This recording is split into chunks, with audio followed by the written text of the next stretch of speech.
एक जंगल में भोली नाम की एक सुंदर सी चिड़िया रहती थी। वो हर रोज अपने बच्चों के लिए छोटे छोटे फल और दाने लाया करती थी। एक दिन भोली चिड़िया के बच्चों ने उससे पूछा, माँ, अब तो हम उड़ने के लायक हो गए हैं, फिर भी आप हमें अपने साथ खाना ढूंढने नहीं ले जाती, ऐसा क्यों? यहाँ से मीठे रसीले फलों की कितनी अच्छी सुगंध आती है, हमें भी उन फलों का स्वाद चखना है। मैं तुम्हारे लिए वो मधुर फल जरूर ले आती मेरे लाल, पर उनका वजन इतना भारी होता है कि मैं उन्हें लेकर उड़ने में असमर्थ हो जाती हूँ। माँ, हम भी आपके साथ उड़कर चलते हैं, फिर हम सब वहीं बैठकर मीठे फलों का आनंद लेंगे। नहीं बेटा, भले ही तुम उड़ना सीख चुके हो, पर जंगल के खतरनाक और जहरीले जानवरों से तुम्हें खतरा है। ये पेड़ ही तुम्हारे लिए एकमात्र सुरक्षित जगह है। जब तुम थोड़े बड़े हो जाओगे, तब हम इस खतरनाक वन को छोड़कर कहीं दूर चले जाएंगे, जहाँ तुम्हें किसी भी प्रकार का कोई खतरा नहीं होगा। एक दिन भोली चिड़िया सुबह सुबह अपने बच्चों के लिए खाना जमा करने निकल जाती है, जिसके बाद भोली चिड़िया के दोनों बच्चे पेड़ की डाल पर बैठे बैठे एक दूसरे से बातें करने लगते हैं। काश हम भी माँ की तरह पूरे जंगल की सैर कर पाते, तरह तरह के फूलों की खुशबू ले पाते। हाँ हाँ, यहाँ पर बैठे बैठे मीठे मीठे फलों की खुशबू तो मुझे उत्साहित करती है। मन करता है कि उड़ कर जाऊं और नरम नरम मीठे फलों को अपनी चोंच से आनंद लेकर खाऊं, पर माँ है कि हमें इस पेड़ से दूर जाने ही नहीं देती।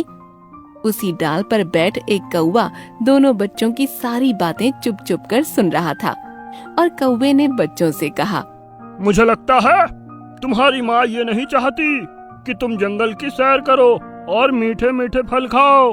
वो यही सोचती होगी कि अगर तुमने उन मीठे फलों का स्वाद चख लिया तो कहीं तुम दोनों उसे इस बुढ़ापे में छोड़कर ना चले जाओ। कितनी स्वार्थी है हमारी माँ। कौवा काका, आप ठीक कहते हैं, अब हम अपनी माँ की किसी भी बात में नहीं आएंगे। हाँ हाँ, सही बात है, मैं अपने आप को अब उन मीठे फलों के पास जाने से नहीं रोक सकता। और ये कहकर एक बच्चा मीठे फलों के पेड़ की तरफ निकल जाता है, और आखिरकार उसे मधुर फलों से भरा हुआ पेड़ मिल जाता है। चिड़िया का बच्चा पेड़ पर बैठकर मीठे और मधुर फलों का आनंद लेने लगता है। माँ तो यूं ही व्यर्थ बातें करती है, भला यहाँ क्या खतरा होगा? चिड़िया का बच्चा इस बात से अनजान था कि उसके नजदीक ही एक जहरीला सांप मंडरा रहा था। तभी सांप ने अपना फन फैलाया और उस पर वार कर दिया। सांप ने चिड़िया के बच्चे को अपने मुंह में जकड़ लिया। सांप से बचने के लिए चिड़िया का बच्चा छटपटाने लगा, और इतने में ही सांप की पकड़ ढीली पड़ गई, जिससे चिड़िया का बच्चा वहाँ से भाग निकला। भोली चिड़िया का बच्चा जैसे तैसे अपने घोंसले तक पहुँचा, पर सांप के जहर के कारण वो मूर्छित हो गया। उसकी ये हालत देखकर घोंसले में बैठ उसका भाई काफी परेशान हो गया। तुम्हें ये क्या हो गया भाई, क्या तुम ठीक हो? इतने में भोली चिड़िया खाना लेकर पहुंच गई। अपने बच्चे के शरीर पर घाव देखकर भोली चिड़िया के मुंह से खाना छूट गया। ये तो उस जहरीले सांप के दांतों के निशान हैं। ये कहकर भोली चिड़िया वहाँ से उड़ गई, और भोली चिड़िया का बच्चा सांप के जहर के कारण वहीं तड़पता रहा। उसके पास बैठा उसका भाई असहाय महसूस करने लगा। पता नहीं बुरे समय में माँ हमें कहाँ छोड़कर चली गई। लगता है मैं अकेला अपने भाई को नहीं बचा पाऊंगा। अब अपने भाई को तड़पता देखने के अलावा उसके पास कोई चारा न था कि कुछ ही देर में बारिश होना चालू हो गई, और बारिश की एक बूंद आकर सीधा भोली चिड़िया के तड़पते हुए बच्चे पर पड़ी, जिसके बाद उसका घाव पूरी तरह से ठीक हो गया और वो होश में आ गया। अरे, ये तो चमत्कार हो गया। लगता है भगवान ने हमारी मदद की है। भैया, तुम बिल्कुल ठीक हो गए।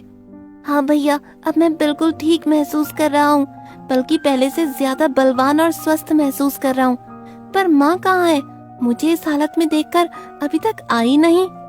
भैया, कौवा काका बिल्कुल ठीक कहते थे, हमारी माँ तो बड़ी स्वार्थी निकली। तुम्हें सांप ने डसा है, ये देखकर वो हमें भगवान के भरोसे छोड़कर निकल गई। हाँ भाई, अब हमें आगे की जिंदगी बिना माँ के ही जीनी होगी। और इसके बाद दोनों अपने जीवन अपनी मर्जी से जीने लगे। एक दिन दोनों भाई प्रतियोगिता रखते हैं कि कौन ज्यादा ऊंचा उड़ सकता है, जिसके बाद दोनों उड़ते उड़ते बादलों में पहुंच जाते हैं।